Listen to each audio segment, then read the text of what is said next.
Hello, I'm coming to you again from my greenhouse here in Portland, Oregon today or this morning. It's early April and I'm busy transplanting seedlings from trays where I grew the seeds really close together into little individual seed pods. And then a couple weeks from now, after we pass our last frost date, they'll all go out in the field. So that's just a little bit about what I do when I'm not thinking about accounting and tax issues, but I fired up this video, this topic to talk about cannabis tax strategy for the cannabis industry based on a presentation that I've been doing over the last couple of years for lawyers and other CPAs and things like that. And I updated it recently and delivered it to another group of accountants. And so then I thought, well, yeah, why don't I put this out on a video?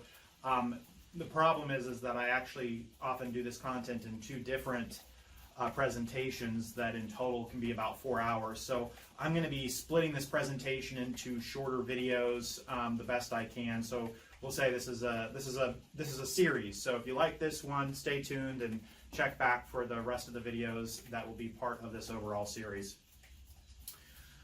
Okay, so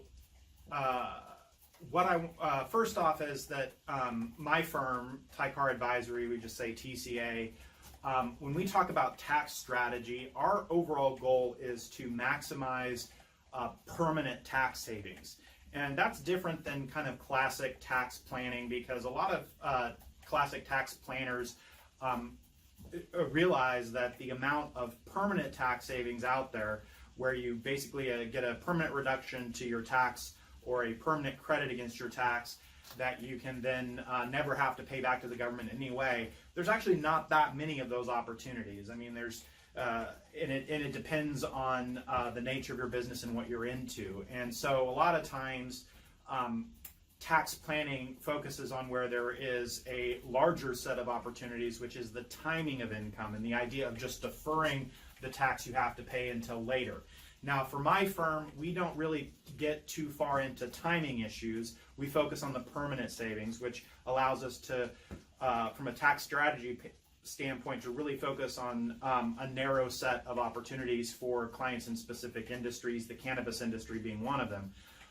I would get into timing opportunities with clients, but what you have to consider is that for a timing opportunity to really truly be an opportunity from a financial perspective is that the deferral of tax has to be significant enough that the time value of money, the interest or the rate of return that you would otherwise get on that tax provides a reasonable benefit, because it's not the tax itself that is the benefit. The tax you save this year is not a permanent benefit if it's a timing issue. It's something you'll have to pay later. So the real benefit is only the interest that you could have earned or the rate of return you could have earned on having that money available to grow your business, which is still a great and valid tax planning opportunity.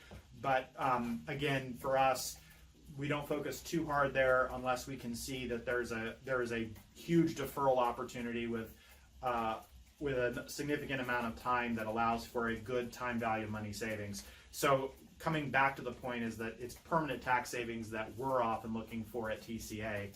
The other thing that we are looking for besides tax savings opportunities, or what sometimes you'll hear me call a tax benefit. What I mean when I use the word a tax benefit, I mean that you get a dollar benefit either by a reduction to the taxes you would have paid in real dollars, or by a credit that gives you, that's still a reduction. So it could be a deduction, a tax deduction that reduces the tax you would have paid, or maybe a credit against your tax. But anyway, when I use the term tax benefit, I mean the actual dollars that you saved in tax in a particular tax year or over multiple tax years because of some kind of tax planning that we're doing.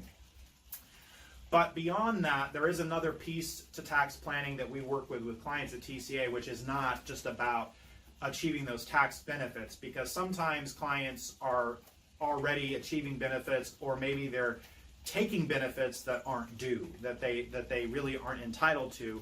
And so really where we can add value for those clients is helping them minimize their risks. So the other side of the tax planning issue, which is a big part of what we do in the cannabis industry when we talk about tax planning, is helping minimize penalty exposure caused by improper application of the tax law.